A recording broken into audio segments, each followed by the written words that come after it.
नमस्कार साथियों, दोस्तों आपके अपने यूट्यूब चैनल सोलंकी एकेडमी में आपका बहुत-बहुत स्वागत करता हूं। तो दोस्तों आज जो हम पढ़ने वाले हैं वो पढ़ने वाले हैं जंतु और आपके पादप के जो संगठन के स्तर है। आपके ईवीएस में टॉपिक दे रखा है जंतु और पादप जो है आपके संगठन के स्तर क्या-क्या रहने वाले हैं, ये टॉपिक आपके दे रखा है। तो दोस्तों एक बार मैं आपको सिलेबस में बता देता हूँ, तो ये आपके ईवीएस का सिलेबस है, ठीक है? तो ये आपके क्या है ईवीएस का सिलेबस है, उसको अगर हम ज़ूम करके देखते हैं तो यहाँ पर नीचे आपको दिखेगा दोस्तों सजीव जगत, ठीक है? सजीव जगत वाला ऑप्शन दिखेगा, इसमें आप देख सकते हैं पादपों और जंतुओं के संगठन के स्तर एक वो आपको टॉपिक दे रखा है। तो दोस्तों इस टॉपिक से जो भी आपके क्वेश्चन बन सकते हैं दोस्तों, बिल्कुल हम शॉर्ट नोट्स इसमें पढ़ने वाले हैं। बिल्कुल आपके शॉर्ट नोट्स हम देखने वाले हैं, ना कोई ज़्यादा लेंथी आपको पढ़ाने वाला हूँ, बिल्कुल शॉर्ट नोट्स पढ़ाने वाला हूँ। उस शॉर्ट नोट्स से आपके एक क्वेश्चन जरूर छप जाएगा, इसकी मैं गारंटी लेता हूँ। जब आपके एग्जाम हो जाएगा तब मैं आपको बताऊंगा कि हमारे इस स्लाइड में से ही आपके क्या बन चुके हैं, क्वेश्चन बन चुके हैं। तो बिल्कुल शॉर्ट नोट्स के माध्यम से हम पढ़ने वाले हैं और बिल्कुल सटीक पढ़ने वाले हैं। तो दोस्तों बिना किसी देरी के वीडियो को हम शुरू करते हैं, ठीक है दोस्तों? तो दोस्तों हमको पढ़ना है हमें पादप और जंतुओं के संगठन के स्तर हमें पढ़ने हैं। और दोस्तों यदि इस वीडियो की आप पीडीएफ चाहते हैं तो पीडीएफ आपको हमारे टेलीग्राम जो चैनल है सोलंकी एकेडमी, उसका लिंक आपको डिस्क्रिप्शन बॉक्स में दे रखा है। वहां से जाके आप इस पीडीएफ को डाउनलोड कर सकते हैं और वहां से आप बार बार रिवीजन भी कर सकते हैं। तो दोस्तों सबसे पहली बात तो सजीव जगत के जो संगठन के स्तर होते हैं वो अलग अलग प्रकार के होते हैं। जैसे आपके पहला दे रखा है श्वसन। श्वसन तंत्र में क्या होता है, हम सांस लेते हैं, किस प्रकार से सांस लेते हैं, कौन कौन सी गैस हम लेते हैं, कौन कौन सी गैस छोड़ते हैं, इसके बारे में हम किस में पढ़ते हैं, श्वसन तंत्र के बारे में पढ़ते हैं। सेकंड आपको दे रखा है परिसंचरण तंत्र। परिसंचरण तंत्र में क्या होता है, तो जितना भी आपका ब्लड होता है वो ब्लड का सर्कुलेशन किस प्रकार से होता है वो परिसंचरण तंत्र में हम पढ़ते हैं। तीसरा होता है पाचन, भोजन किस प्रकार पचता है, इसमें हम पढ़ते हैं। प्रजनन तंत्र में हम अपने जैसे जीवों की संतति जो होती है, हमारे जो बच्चे वगैरह जन्म लेते हैं वो किस प्रकार से लेते हैं, इसके बारे में हम पढ़ते हैं। पांचवा होता है उत्सर्जन तंत्र। तो जो भी हमारे शरीर के अंदर जो अनावश्यक जो खतरनाक पदार्थ होते हैं उनका उत्सर्जन किस प्रकार से किया जाता है वो हम उत्सर्जन तंत्र में पढ़ते हैं, ठीक है? अब नेक्स्ट स्लाइड लेते हैं। तो सबसे पहले हम देखेंगे श्वसन तंत्र। सबसे पहले क्या देखेंगे हम, श्वसन तंत्र जो है उसके बारे में देखने वाले। श्वसन तंत्र जो है उसका इंग्लिश में क्या कहा जाता है, रेस्पिरेटरी सिस्टम आपके कहा जाता है। अब श्वसन तंत्र में सांस संबंधी अंग जैसे क्या क्या होते हैं, आपके नाक होते हैं, स्वर यंत्र होता है, श्वास नलिका होती है, फेफड़े आदि शामिल होते हैं। मैं आपको इसका चित्र भी बताऊंगा, इस चित्र के माध्यम से भी मैं आपको समझाऊंगा कि किस प्रकार से आपके इसके अंदर क्या क्या होने वाला है। तो दोस्तों आपके शरीर के भागों में गैसों का आदान प्रदान इस तंत्र का मुख्य कार्य होता है। तो श्वसन तंत्र के अंदर मुख्य रूप से क्या पढ़ा जाता है, गैस को हम लेते हैं और किस प्रकार से गैस को छोड़ते हैं इसके बारे में पढ़ा जाता है। अब दोस्तों अलग अलग जीवों व पादपों में यह अलग अलग प्रकार से होता है। अलग अलग जीव अलग अलग प्रकार से करते हैं। डायनासोर अलग प्रकार से करता है, चीता अलग प्रकार से करता है, पादप अलग प्रकार से श्वसन करते हैं। अब एक बार हम चित्र में देख लेते हैं मानव श्वसन तंत्र में क्या क्या होता है।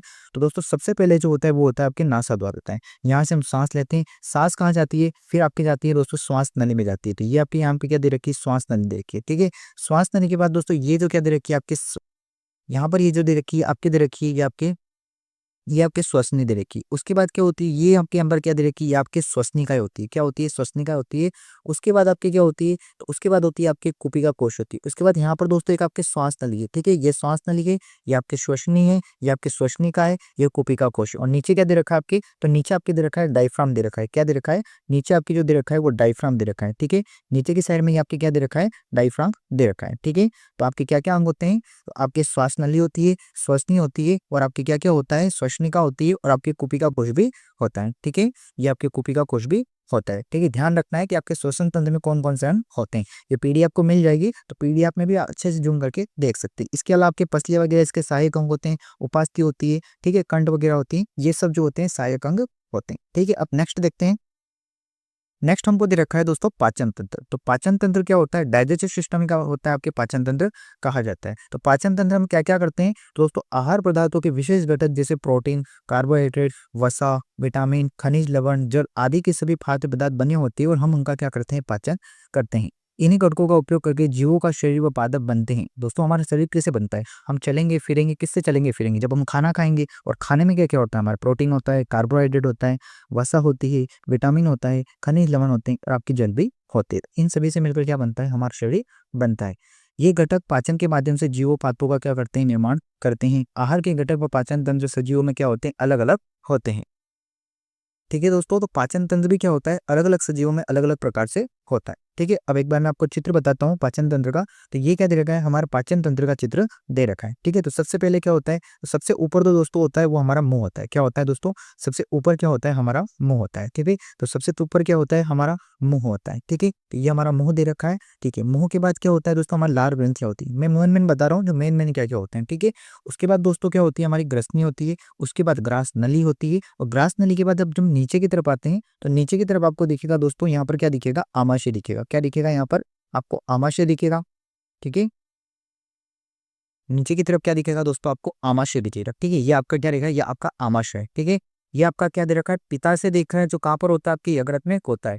ठीक है, पित्ताशय क्या करता है, तो आपके पीत रस को जो संग्रहण करने का कार्य कौन करता है, आपके पित्ताशय करता है। उसके बाद जो हमारा भोजन आता है वो दोस्तों आता है बड़ी आंत में। कहाँ पर आता है, बड़ी आंत में। ये जो आपको बड़ी बड़ी दिख रही है, ठीक है, ये जो आपको पूरी दिख रही है बड़ी, ये क्या आपके दोस्तों बड़ी आंत है। ये क्या आपकी बड़ी आंत है, ये पूरी आपकी क्या दे रखी है, ये बड़ी आंत दे रखी है। उसके बाद दोस्तों क्या होती है, आपकी छोटी आंत होती है। अब ये जो दे रखी है आपकी छोटी आंत होती है। छोटी आंत के बाद आपके आता है मलाशय, और मलाशय के बाद जो आता है आपका गुदा आता है। तो सबसे पहले भोजन का आता है मुख में आता है, मुख के बाद ग्रसनी, ग्रसनी के बाद ग्रासना, ग्रासनाल के बाद आपके आमाशय, आमाशय के बाद आपके बड़ी आंत, और बड़ी आंत के बाद आपके छोटी आंत, और छोटी आंत के बाद आपके गुदे में ये चला जाता है मलाशय के माध्यम से। और जब हम दोस्तों जब इसके माध्यम से क्या करते हैं, मलाशय के माध्यम से जितने भी अवशिष्ट पदार्थ होते हैं उनको बाहर त्याग देते हैं। ठीक है, अगला देखते हैं अब। नेक्स्ट आपको दे रखा है दोस्तों परिसंचरण तंत्र देखा है। क्या दे रखा है, परिसंचरण तंत्र आपको दे रखा है। ठीक है, तो परिसंचरण तंत्र किसे कहा जाता है, सर्कुलेटरी सिस्टम को कहा जाता है। परिसंचरण तंत्र के माध्यम से ही जीवों में तथा पात्रों में उनकी कोशिकाओं के बीच पोषक तत्वों का क्या होता है, परिवहन होता है। हम पाचन करते हैं, पाचन के बाद करने के बाद दोस्तों जितने भी हमारे जो पोषक तत्व होते हैं वो पोषक तत्व कहाँ जाते हैं, हमारे ब्लड में जाते हैं। कहाँ जाते हैं, हमारे ब्लड में चले जाते हैं। अब ब्लड कहाँ जाता है, तो ब्लड हमारे पूरे शरीर में जाता है। उन पोषक तत्वों का परिवहन कौन करता है, ब्लड करता है।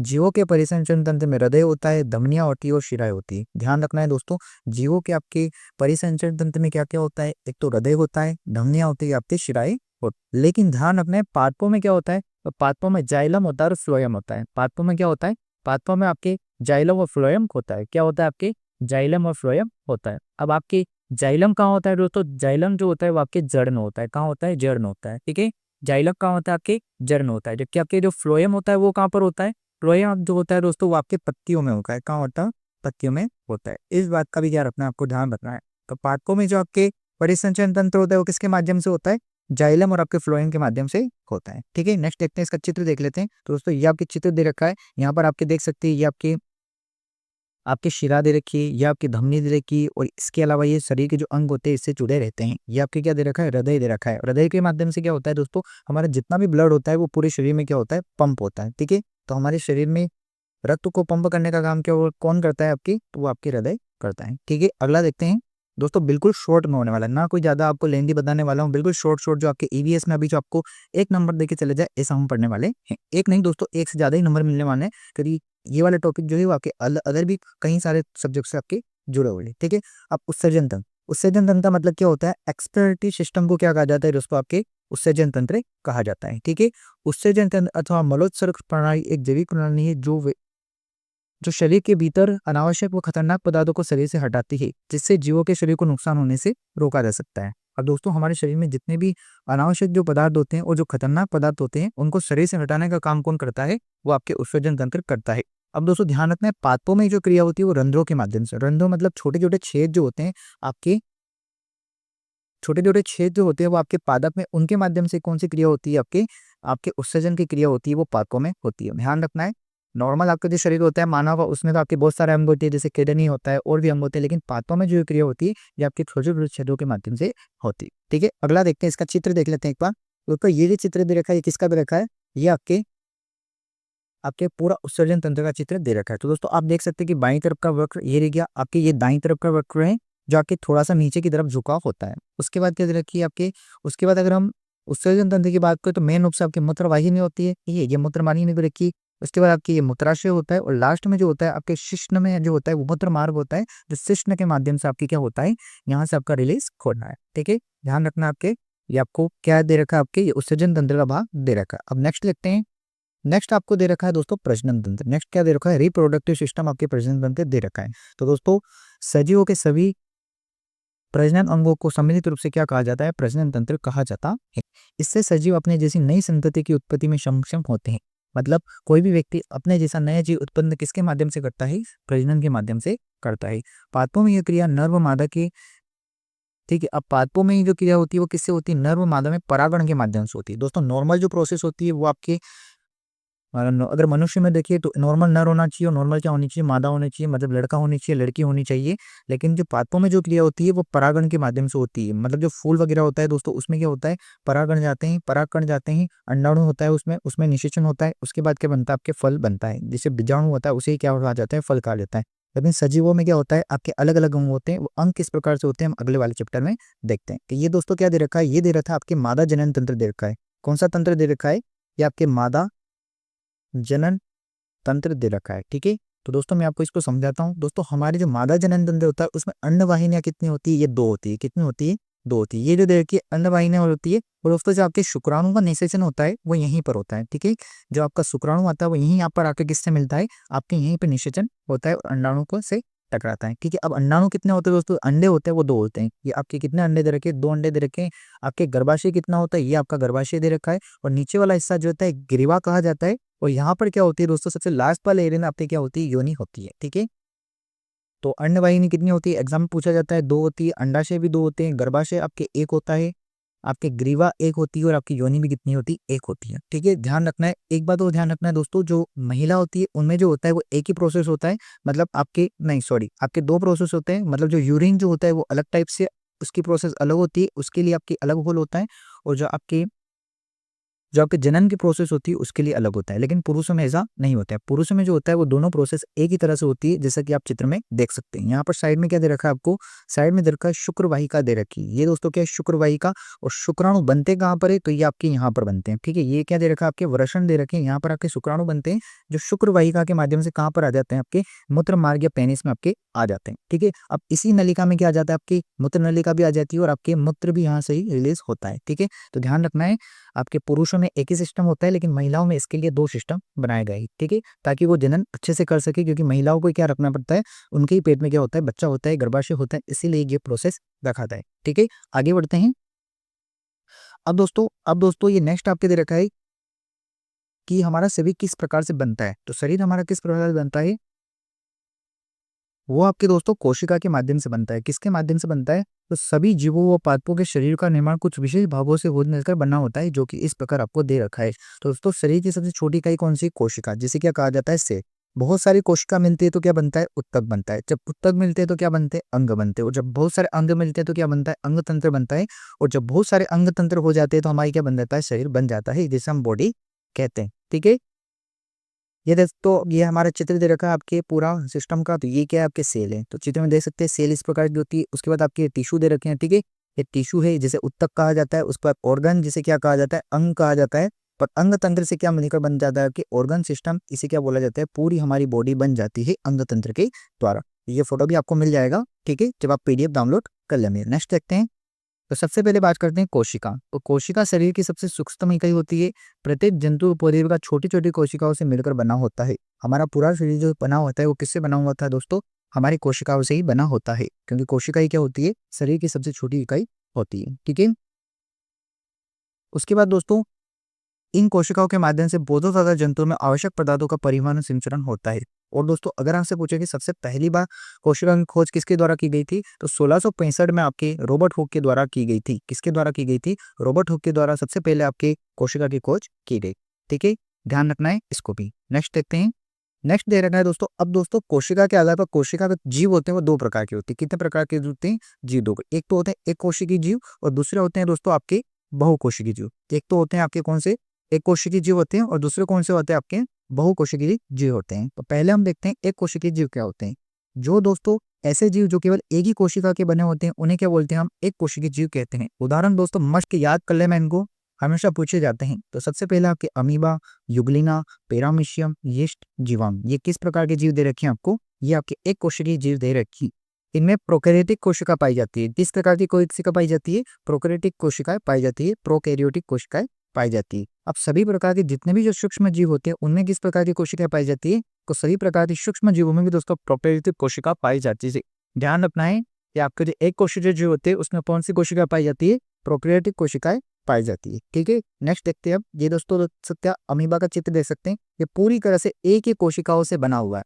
ध्यान रखना है ये पूरी तरह से एक ही कोशिका से बना हुआ है, इसमें कोई बहु कोशिकाएं नहीं है, केवल एक ही कोशिकाओं से पूरा अमीबा बना हुआ है। इसकी आकृति हमेशा चेंज होती रहती है, ऐसे बन सकती है, ऐसे बन सकती है, किसी भी प्रकार से बन सकती है। अब हम देखते हैं बहुकोशिकीय जीव क्या होते हैं।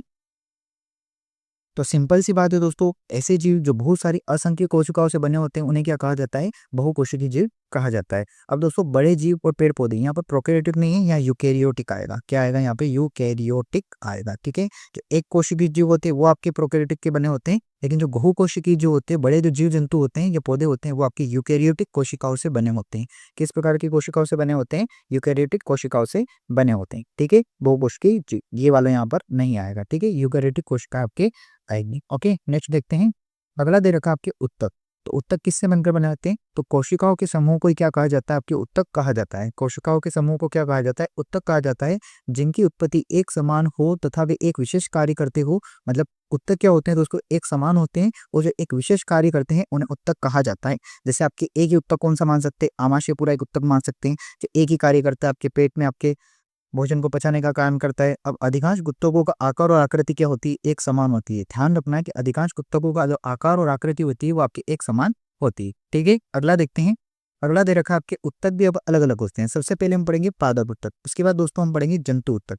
तो पहला हम कौन सा देखते हैं, पहला हम देखेंगे पादप उत्तक। ठीक है, उसके बाद हम कौन सा देखेंगे, जंतु उत्तक देखेंगे। ठीक है, अब किसी कमल पौधे के मुलायम तने की स्लाइड को सूक्ष्मदर्शी से देखने पर 4 प्रकार के उत्तक दिखाई देते हैं। जब हम पौधे के मुलायम तने को देखेंगे तो हमें कितने प्रकार के उत्तक दिखाई देंगे, हमें 4 प्रकार के उत्तक दिखाई देंगे। वो किस प्रकार से, वो आगे देखते हैं। पहला हमें दे रखा है प्रविभाजी उत्तक। अब पादप उत्तक भी कितने प्रकार के होते हैं, 4 प्रकार के होते हैं, जिसमें पहला दे रखा है प्रविभाजी उत्तक दे रखा है। अब दोस्तों इसके कारण क्या होता है, इसके कारण तने और जड़ की लंबाई में वृद्धि होती है। मतलब तना और जड़ किसके कारण बढ़ता है, आपके प्रविभाज्य उत्तक के कारण बढ़ता है। पौधे में ये उत्तक तने और जड़ के अग्र सिरे या छोर पर स्थित होते हैं। कहाँ पर स्थित होते हैं, जो भी आपके तना या जड़ होता है उसके अग्र सिरे में मिलेंगे या फिर आपको छोर पर स्थित कौन सा उत्तक मिलेगा, प्रविभाज्य उत्तक मिलेगा। ठीक है, अगला देखते हैं। नेक्स्ट आपको दे रखा है त्वची उत्तक। तो दोस्तों पौधे में सबसे बाहर की सतह पर त्वची उत्तक दिखाई देते हैं। अब जैसे आप पौधा दे रखा है, पौधे में जो ये बाहर की सतह दिखाई देती है इसे क्या बोला जाता है, त्वची उत्तक बोला जाता है।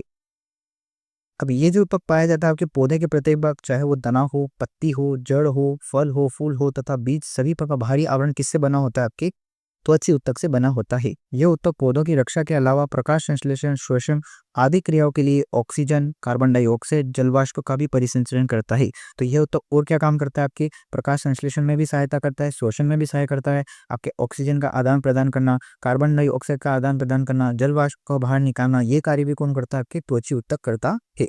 अब यह मिट्टी में से पानी को सोखने का कार्य भी कौन करता है या फिर सहायता भी कौन करता है, तो आपके त्वची उत्तक करता है। मतलब मिट्टी में से पानी को सोखने का कार्य भी कौन करता है, त्वची उत्तक करता है। ठीक है, तो ये जानकारी किसके बारे में थी, त्वची उत्तक के बारे में थी। नेक्स्ट देखते हैं। अगला दे रखा आपके संवहनी उत्तक। वेरी इंपॉर्टेंट क्वेश्चन है जो पहले भी एग्जाम में पूछा गया है। ये क्या कार्य करता है, तो ये आपके उत्तक खनिज, लवण, जल तथा भोजन आदि को पौधों के विभिन्न भागों तक पहुंचाता है। तो जितने भी पोषक तत्व होते हैं आपके पादप में, जैसे खनिज लवण हो गए, जल हो गया, भोजन हो गया, आदि को पौधों के विभिन्न भागों तक पहुंचाता है। उसी प्रकार से दोस्तों जाइलम जल तथा खनिज लवण को जड़ों से पत्तियों तक ले जाता है। जाइलम क्या करता है, आपके जो जल होता है और आपके जो खनिज लवण होते हैं उनको कहाँ पर ले जाता है, आपको जड़ों से पत्तियों तक ले जाता है। कहाँ से ले जाता है, जड़ों से पत्तियों तक ले जाता है। और फ्लोएम क्या करता है, फ्लोएम आपको पत्तियों में जो भोजन बना होता है उस भोजन को आपके पौधों के विभिन्न भागों तक पहुंचाता है। तो सबसे पहले जाइलम क्या करता है, जाइलम आपके जल, खनिज लवण, जड़ों को कहाँ से पहुंचाता है, आपकी पत्तियों तक पहुंचाता है। और जो पत्तियों में आपके भोजन बना होता है उसको फ्लोएम क्या करता है, पौधों के विभिन्न भागों तक पहुंचाता है। तो ध्यान रखना है, जाइलम आपके जड़ से कहाँ पहुंचाता है, पत्तियों से, और फ्लोएम आपके पत्तियों से आपके जो पादप होता है उसके विभिन्न भागों तक पहुंचाता है। ठीक है, तो संवहनी उत्तक के बारे में आपको समझ में आया होगा। ठीक है दोस्तों, अब अगला देखते हैं। नेक्स्ट आपके दे रखा है भरण उत्तक। नेक्स्ट क्या दे रखा है, भरण उत्तक दे रखा है। अब दोस्तों भारी त्वचा के भीतर वाले जो जस्ट भाग होता है उसे क्या कहा जाता है, आपके भरण उत्तक कहा जाता है। जैसे आपके पौधा भारी तो कौन सा उत्तक होता है, त्वची उत्तक। अब जिसके जस्ट यहाँ पर जो उत्तक होता है साइड वाला, इसके जस्ट अंदर वाला, उसे कौन सा उत्तक कहा जाता है, भरण उत्तक कहा जाता है। अब दोस्तों इसके क्या क्या कार्य होते हैं, तो पौधे को जो सहारा देने का कार्य कौन करता है, भरण उत्तक करता है। पत्तियों में प्रकाश संश्लेषण द्वारा जो भोजन का निर्माण करने का कार्य कौन करता है, भरण उत्तक करता है। पौधों की जड़ों में भोजन का संग्रहण कौन करता है, भरण उत्तक करता है। और पौधों में स्थित मज्जा भी एक प्रकार का क्या होता है, आपका भरण उत्तक ही होता है। कार्य को ध्यान रखना है, पौधों को सहारा देने का, पत्ते में प्रकाश संश्लेषण द्वारा भोजन निर्माण का, और पौधों की जड़ों में जो भोजन का संग्रहण का कार्य करता है वो भी कौन करता है, आपके भरण उत्तक कण। ठीक है, अगला देखते हैं। नेक्स्ट आपके दोस्तों अब हम पढ़ेंगे जंतु उत्तक। पहले हमने पादप उत्तक देखे, अब कौन से देखेंगे, जंतु उत्तक देखेंगे। तो दोस्तों लगभग सभी बहुकोशिकीय जंतु का शरीर 4 प्रकार के उत्तकों से निर्मित होता है। कितने प्रकार के उत्तक पाए जाते हैं जंतु में भी, तो जंतुओं में भी आपके 4 प्रकार के उत्तक पाए जाते हैं। इसमें आपके पहला दे रखा है एपिथेलियल उत्तक दे रखा है। अब एपिथेलियल क्या काम करता है, तो ये शरीर की तथा अंगों की सुरक्षा करता है।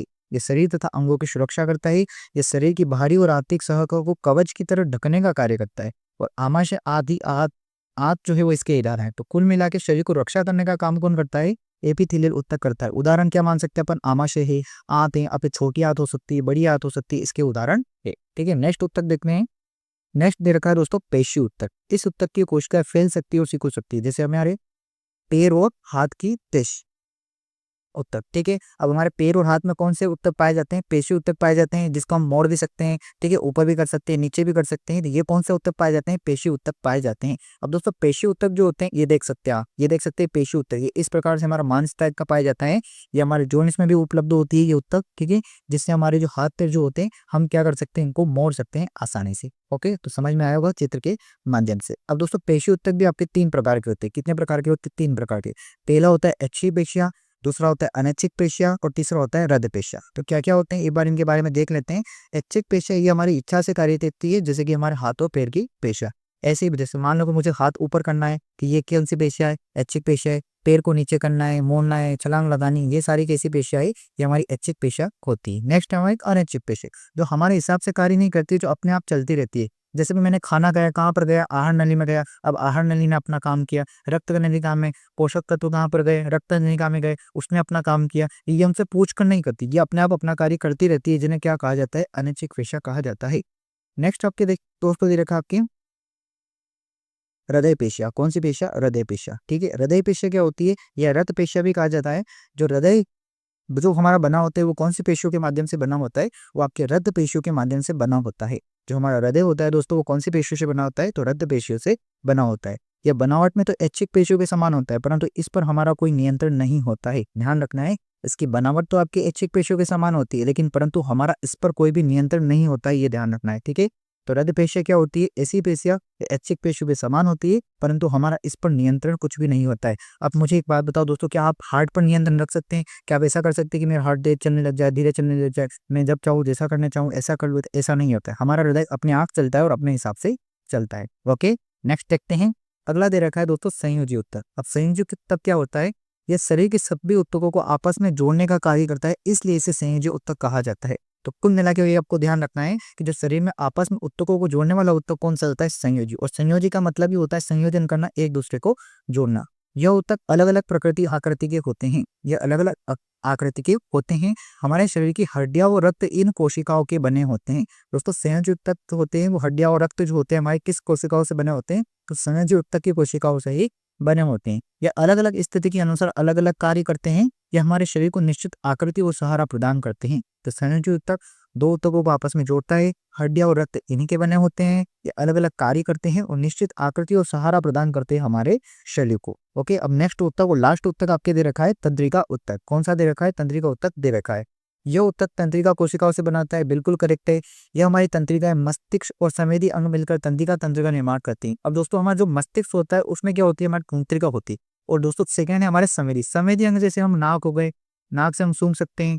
ठीक है, हमारी त्वचा हो गई, ये भी एक प्रकार का संवेदी अंग है, जिसके माध्यम से हम क्या कर सकते हैं, महसूस कर सकते हैं।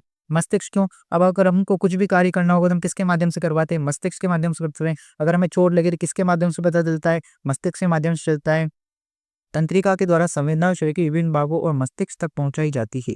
इसके माध्यम से विभिन्न प्रकार की खुशबू, संगीत, चोट आदि का अनुभव करते हैं। अब हमें खुशबू लेनी है तो किससे लेंगे, नाक से लेंगे। संगीत का अनुभव भी करेंगे तो किससे करेंगे, हम अपने शरीर के माध्यम से करेंगे। चोट का अनुभव करना है तो किसके माध्यम से करेंगे, हम अपने त्वचा के माध्यम से करते हैं। तो जितने भी संवेदी अनुभव होते हैं वो किसके माध्यम से हमें यूज किया जाता है, तंत्रिका उत्तक के माध्यम से हम यूज करते हैं। ठीक है, तंत्रिका को इंग्लिश में कहा जाता है नर्व्स भी कहा जाता है। ठीक है, जो हमारा नर्व सिस्टम होता है ये उसे भी कहा जाता है। इसका एक बार चित्र देख लेते हैं दोस्तों। ये आपके किसका चित्र देखा है, ये आपके तंत्रिका तंत्र का चित्र दे रखा है, जिसमें आप देख सकते हैं डेंड्राइट्स वगैरह होते हैं। ये आपके टेंड्रन होता है, ये आपका साइटन होता है, ये आपके यहाँ पर केंद्रक होता है, ये आपके एक्सोन होता है, ये आपके न्यूरेलेमा आच्छादन होता है, ठीक है। उसके बाद ये आपके मेमियन रेनबियट की नोड होती है जहाँ पर बीच वाला हिस्सा। उसके बाद आपका मच्छा आच्छादन होता है। नेक्स्ट आपके नीचे क्या दे रखा है, ये आपके टोटल क्या होते हैं, ये इसके दोस्तों भाग होती हैं, ठीक है। तो जैसा कि आप चित्र में देख सकते हैं, ये आपके तंत्रिका तंत्र का फोटो यहाँ पर लगा हुआ है, ओके। तो दोस्तों मैंने आपको बिल्कुल शॉर्ट में यहाँ पर समझाने की कोशिश की है कि बिल्कुल किस प्रकार से आपके जंतु, ठीक है, जंतु और आपके पादप के जो संगठन होते हैं वो किस प्रकार से होते हैं, बिल्कुल शॉर्ट में आपको दोस्तों समझाया है। और ये शॉर्ट नोट्स आपको एग्जाम में बहुत काम आने वाले हैं। आपको टेलीग्राम की पीडीएफ टेलीग्राम पर डाल दी है पीडीएफ, वहां से आप डाउनलोड कर सकते हो और आराम से इसको पढ़ सकते हैं। दोस्तों बहुत ही यूजफुल ये शॉर्ट नोट्स आपके लिए रहने वाले हैं। अगर आपको समझ में नहीं आता है तो एक बार दो बार आप जल्दी दे सकते हैं। तो दोस्तों आई होप आपको ये वीडियो पसंद आया होगा। अगर दोस्तों वीडियो पसंद आता है तो हमें कमेंट बॉक्स में जरूर बताएं कि आपको वीडियो कैसा लगा है, और हमारे दोस्तों वीडियो को आप लाइक भी करिएगा। और दोस्तों ऐसी वीडियो आगे भी आपको चाहिए तो हमारे चैनल को सब्सक्राइब जरूर करिएगा। तो दोस्तों मिलते हैं अगले वीडियो में, तब तक के लिए जय हिंद।